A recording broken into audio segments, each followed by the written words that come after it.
kita berada di depan kedutaan China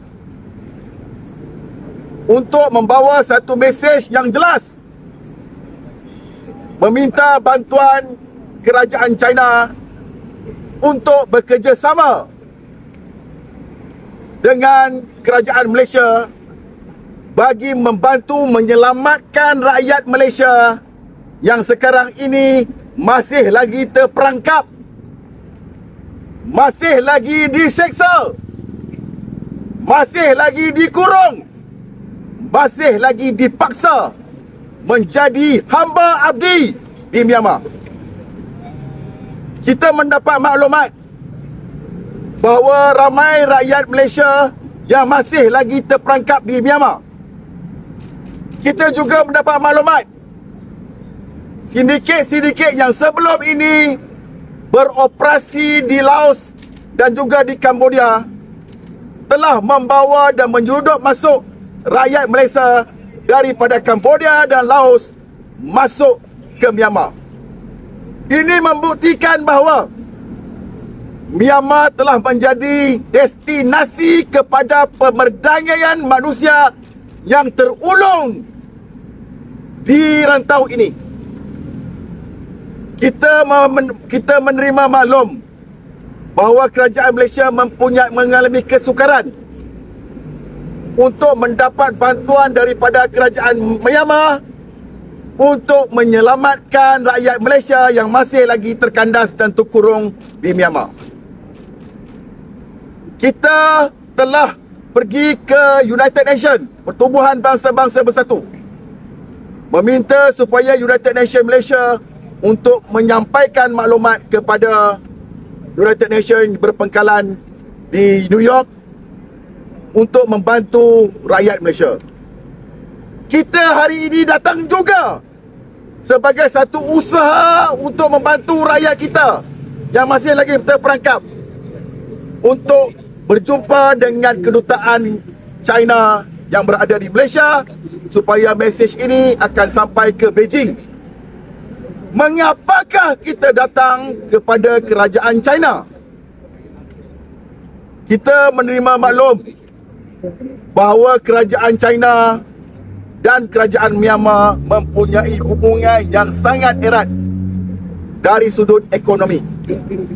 Bahkan pelabur terbesar di Myanmar adalah daripada China.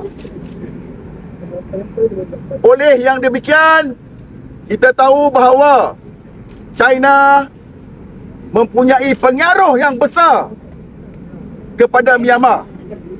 Sekiranya kerajaan China bertegas memberikan nota bantahan, memberikan memorandum of protest kepada Myanmar untuk menghentikan pemerdagangan manusia di Myanmar, sudah tentulah Myanmar akan bertindak balas untuk melepaskan rakyat-rakyat Malaysia yang berada di sana.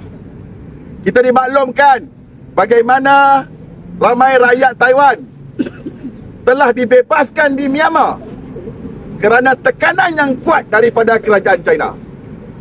Baru-baru ini kita dapati bahawa tekanan yang kuat kerajaan India kepada kompaun di Miyawadi KK Park, 100 lebih rakyat India telah diselamatkan disebabkan oleh tekanan yang kuat oleh kerajaan India. Kita hari ini merayu meminta bantuan daripada kerajaan China atas semangat ASEAN Plus 3, atas semangat negara-negara Asia, meminta China untuk membantu Malaysia bekerja sama dengan Malaysia, hand to hand. China dan Malaysia bekerja sama. Untuk apa? Nombor satu, untuk menamatkan hak pemerdagangan manusia di Myanmar. Selagi mana adanya tempat pemerdagangan manusia di Myanmar, selagi itulah rantau ini tidak selamat. Yang kedua, meminta China untuk memberi tekanan kepada kerajaan Myanmar agar kerajaan Myanmar memberi tekanan kepada sindiket untuk membebaskan semua rakyat Malaysia yang berada di Myanmar.